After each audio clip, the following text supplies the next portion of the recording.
le manip de l'alternateur en court-circuit. Donc on aura besoin de calculer JCC en fonction de ICC, c'est-à-dire la courbe de court-circuit, où on va déterminer la pente et on déduire la FM équivalente.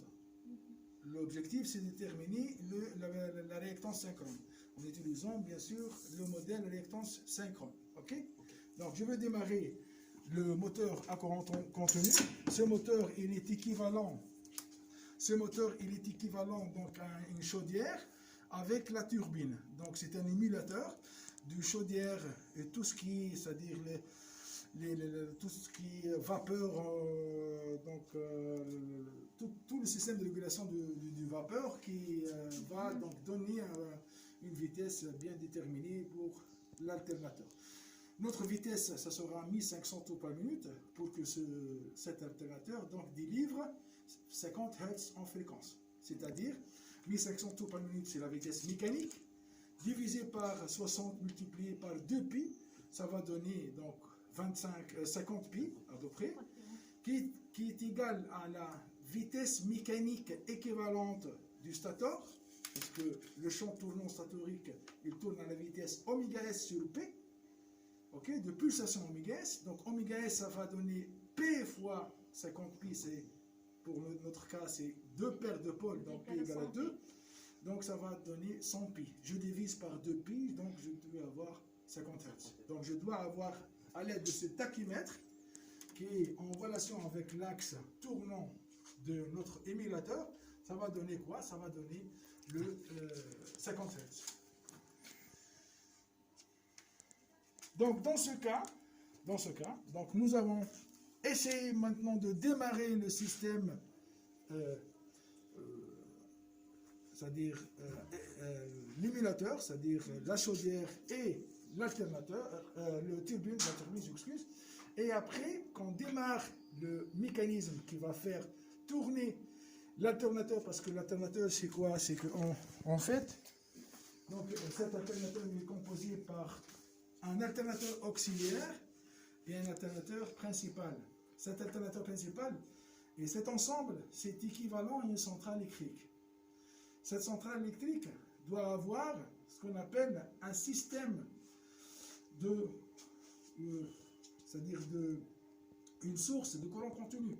Donc pour avoir une source avec une valeur plus ou moins importante, donc pour éviter c'est-à-dire ce process de pénalité pour les clients, tout ça, donc on devrait avoir un autre système, c'est-à-dire au niveau de centrale, c'est qu'on a un petit générateur de courant continu, disons, ou bien une batterie, ou bien un régresseur de l'alternatif, qui aille jusqu'à l'alternateur secondaire, ou l'alternateur auxiliaire, qui est monté en inverse au niveau de ce bras.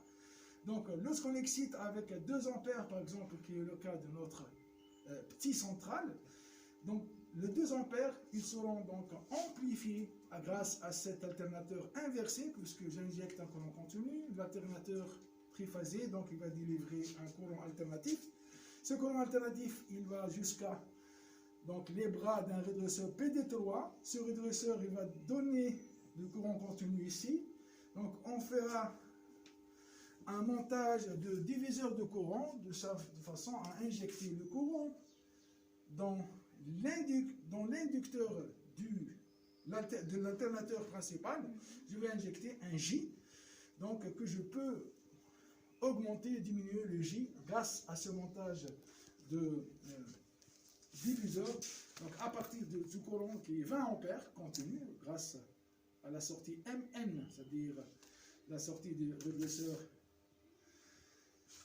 cathode anode commune, et j'aurai quoi? J'aurai à injecter un J ici dans l'inducteur, et ce J, donc bien sûr, grâce au mouvement que je fais avec l'émulateur, c'est-à-dire normalement ce sera la turbine dans le central, donc en faisant varier l'angle de B, puisque le B il est toujours radial, en faisant varier l'angle de B, j'aurai un flux variable, donc des FEM, grâce à l'équation de Lenz, qui va donner des FEM alternatifs E1, E2 et 3 au niveau de stator. Donc, ce manip, c'est en faisant, c'est-à-dire le court-circuit, c'est-à-dire qu'on aura donc à utiliser, bien, à calculer à la fin de ce manip la réactance synchrone, le diagramme de Schoenberg. Donc je veux déterminer la réactance synchrone, connaissant bien sûr la résistance. Donc comment on va faire? On va utiliser la courbe à vide et la courbe de court-circuit de cette machine. Donc j'ai court-circuité, comme vous voyez ici, l'alternateur. Ici, donc j'ai court-circuité à l'aide d'un ampère-mètre pour voir le courant ICC. Le JCC, c'est grâce à ce montage, donc je peux déterminer IGCC avec cet ampère-mètre. Donc je vais démarrer l'émulateur. Voilà, donc toujours la troisième bastille ici, donc le courant d'excitation rentre en jeu et j'augmente le courant induit progressivement tout en diminuant le courant inducteur. Dans ce cas, j'augmente la vitesse. Pour arriver à 1500 tours par minute pour que cet alternateur limite à 50 Hz, je dois augmenter la résistance, diminuer le courant d'excitation, augmenter la vitesse en conséquence. Voilà, c'est 1500. Okay. Maintenant, il me fallait faire l'excitation de l'alternateur secondaire, ça veut dire que je vais exciter. Après le répresseur, je vais exciter à l'aide de source, c'est-à-dire du courant, donc je vais exciter l'alternateur d'incident. Donc ce que vous allez entendre, c'est le cercle des droits. Voilà. Ça, c'est le cercle des droits qui est ici. Ok. Sur le cercle. D'accord. Et maintenant, donc, je vais le courant d'excitation. Et à l'aide de ce tableau, donc on va commencer, donc les mesures du GCC, ICC, à ne pas franchir le courant d'excitation 1,2 fois le courant nominal.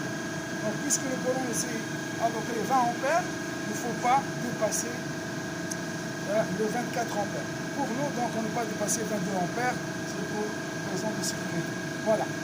Et comme ça, donc je peux augmenter le suivre comme je l'explique toujours l'aiguille à droite, et comme ça, donc, je peux voir le courant. Ça, c'est le JCC.